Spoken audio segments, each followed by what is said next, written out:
Salut le Vatosokos, j'espère que tout le monde va bien. Voilà, on se retrouve pour un nouveau débrief du Paris Saint-Germain, donc pour le match Nantes-Paris Saint-Germain. Voilà, je vous dis franchement, on a gagné, c'est vrai, 3-0, mais franchement, le match m'a pas plu du tout. Voilà, un match purge, surtout la première mi-temps. Un match, pour pas dire un match de merde, voilà, un match très ennuyant à regarder.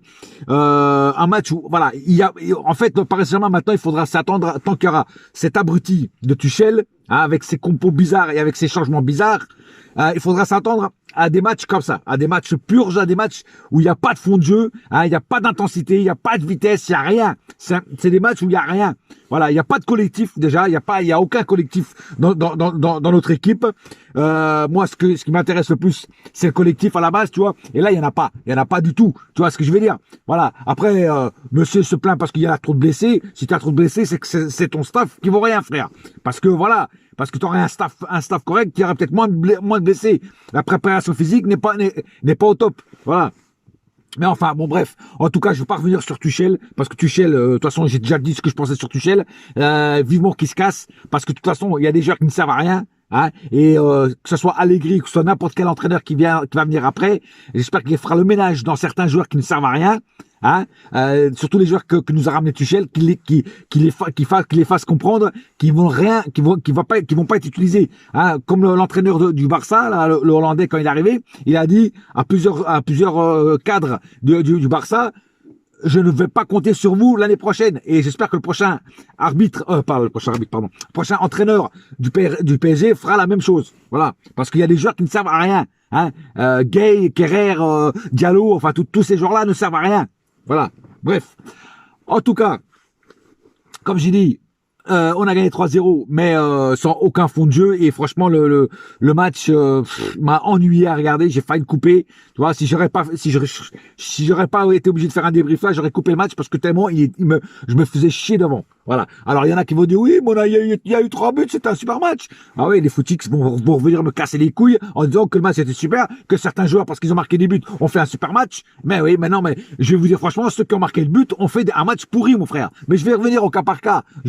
Au cas par cas, et j'attends déjà que les footix arrivent avec les Qataris là, hein, ceux qui disent qu'on peut pas critiquer les joueurs, c'est-à-dire les fans de joueurs. Hein, je parle pas les vrais supporters comme moi et certains qui me suivent, tu vois. Je parle les suceurs de joueurs, les fans de joueurs. Hein, comme moi, je suis fan, par exemple, de Snoop Doggy Dogg. Et ben eux sont fans de Mbappé, ils sont fans de ça. Voilà, mais ça, pour moi, c'est pas des supporters, c'est des fans. Et les fans, ça n'a rien à voir avec les supporters, frère. Ça, c'est depuis que Mbappé, Neymar, ça sont arrivés, on est arrivé avec une nouvelle vague de supporters qui s'appellent des fans et pas des supporters. Voilà. Donc ne vous mettez pas le blase de supporters, vous n'êtes pas des supporters. Vous êtes des fans de joueurs. C'est pas pareil. Comme il y en a qui sont fans de Mariah Carey, de Beyoncé, bah vous êtes des fans de Mbappé, de ça. Ne vous collez pas l'étiquette de supporters, vous n'êtes pas des supporters. Les supporters aiment le club, pas les joueurs. Voilà.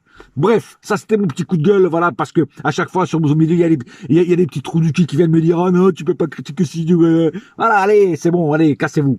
Bref, en tout cas, comme j'ai dit, match pas vraiment bon dans l'ensemble.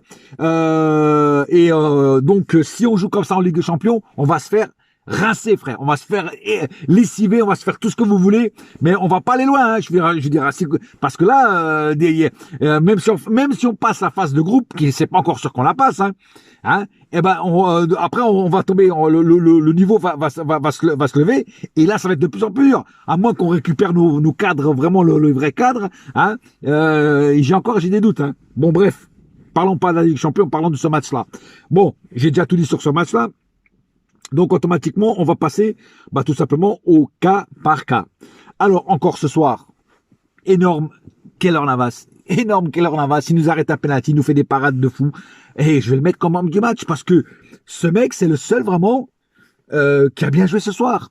Bah oui, Keylor Navas, c'est le seul qui a été là, présent quand il fallait, qu'on a besoin de lui, il est là. Tu vois ce que je veux dire?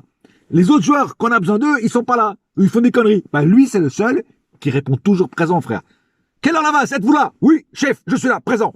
Eh oui, il est là, tout le temps disponible. Voilà, et encore ce soir, il a brillé. Voilà, c'est une étoile, ce mec, c'est une star. Lui, c'est vraiment une star. Voilà. Merci Keylor Navas d'être venu au Paris Saint-Germain, franchement, parce que sans toi, mon Dieu, on serait pris des sacrés raclés. Dagba a fait du bon et du mauvais. J'ai trouvé qu'il commettait pas mal de fautes. À un moment, il nous a fait une petite boulette. Il a laissé complètement un joueur démarqué de Nantes, parce qu'en première mi-temps, Nantes a failli marquer 2 fois en très peu de temps. Et c'est un peu la faute à Dagba et à Diallo. Mais Diallo, je vais y revenir. Donc Dagba qui laisse complètement le joueur tout seul. Heureusement qu'ils avaient les pieds carrés ce soir de Nantes et qu'ils ont shooté en l'air.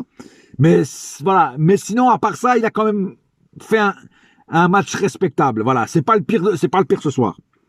Je parlais de Diallo, autant commencer tout de suite avec Diallo. Diallo, comme j'ai toujours dit, c'est un joueur qui ne mérite pas d'être au Paris Saint-Germain. Ce soir, il nous l'a prouvé encore. Tu vois, le mec, il fait que des conneries.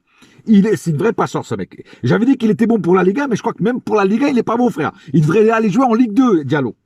Encore un joueur ramené par Tuchel. Becker.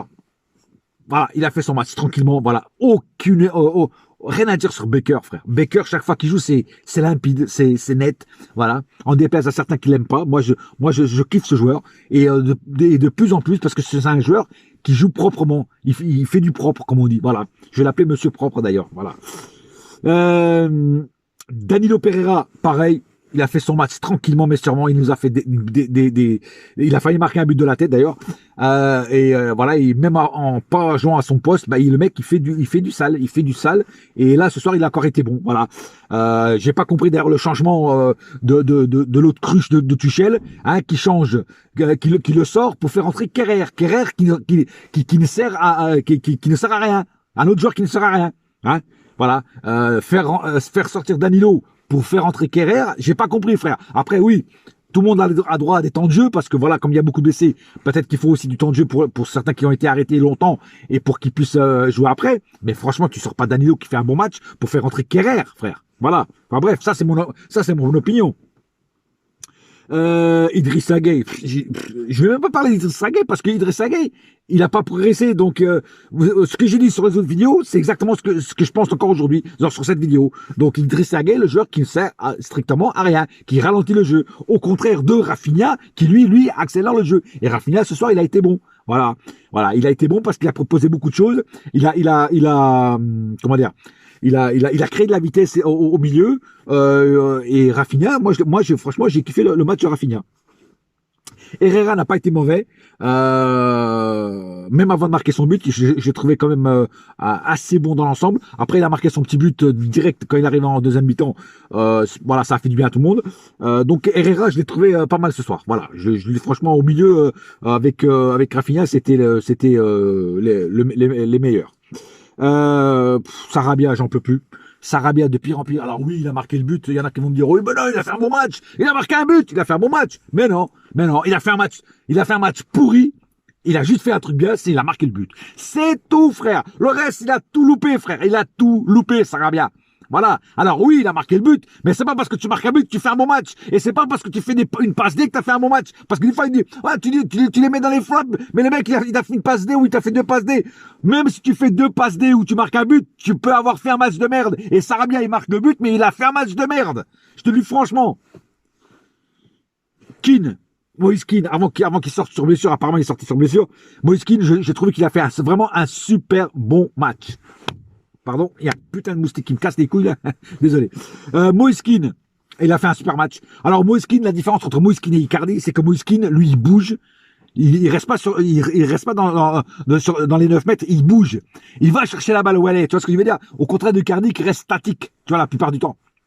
Et lui, non. Lui, le petit Moïse Kean, tu vois, il bouge, il propose beaucoup de trucs, tu vois, et c'est pour ça qu'il marque des buts, parce que lui, il bouge, tu vois, il va chercher la balle, tu vois, si la balle est là-bas, il va la chercher. Icardi va regarder s'il y a quelqu'un qui va lui donner à lui, tu vois. Donc, c'est pas les mêmes profils, ils jouent au même poste, mais c'est pas le même profil. Et le profil de Moïse Kean, franchement, il me plaît, parce que lui, il bouge, il va chercher la balle, il reste pas statique. Et ça me plaît. Voilà. Donc, avant qu'il sorte, franchement, je trouvais qu'il a fait un bon match. Mbappé. Alors Mbappé, si je vais critiquer Mbappé, on va me tomber dessus comme dire, oh non, comment tu peux dire que Mbappé a fait un mauvais match, Mbappé, je suis désolé, frère. Je suis désolé. Et c'est vrai, il a fait une passe D pour le but de Herrera. C'est vrai, je l'admets. Là, il a été lucide. Mais c'est le seul moment où il a été lucide. Parce que la plupart du temps, qu'est-ce qu'il a fait? Il a tiré sur le gardien ou il a tiré sur le joueur. Il fait encore le dribble de trop. Il passe pas la balle assez souvent à ses collègues. Voilà, il s'enterre dans la surface avec deux, trois joueurs devant lui, il s'enterre, au lieu de passer la balle, il essaie de le dribbler, il s'enterre, il tombe, tu vois. Voilà, alors ne venez pas me dire que Mbappé a fait un bon match. Oui, il a fait une passe D, mais pour moi, c'est insuffisant, frère. De la part d'un joueur comme ça, pour moi, c'est insuffisant ce qu'il a fait aujourd'hui. Il a vendangé énormément. On aurait dit Cavani qui était devant, et non pas Mbappé. Je veux dire, on se plaignait de Cavani qui vendangeait beaucoup, mais Mbappé, là, il vendange énormément dernièrement. Et ça, il faut l'admettre. Faut l'admettre. Putain, le mec, quand il fera un bon match, eh ben là, je le dirais, franchement. Et d'ailleurs, on dit toujours Mbappé, il est bon en Liga, mais en Ligue des Champions, il est absent. Ben, ce soir, même en Liga, il a pas été extraordinaire. Voilà, je vous dis franchement. Alors oui, il a fait une passe D, voilà, il y en a qui vont me dire, oh là, comment tu peux dire ça? Comment tu peux me dire ça qu'il était nul? Il a fait une passe D! Il a fait un super match, mec! Mais ouais, bah, c'est pour vous une passe D.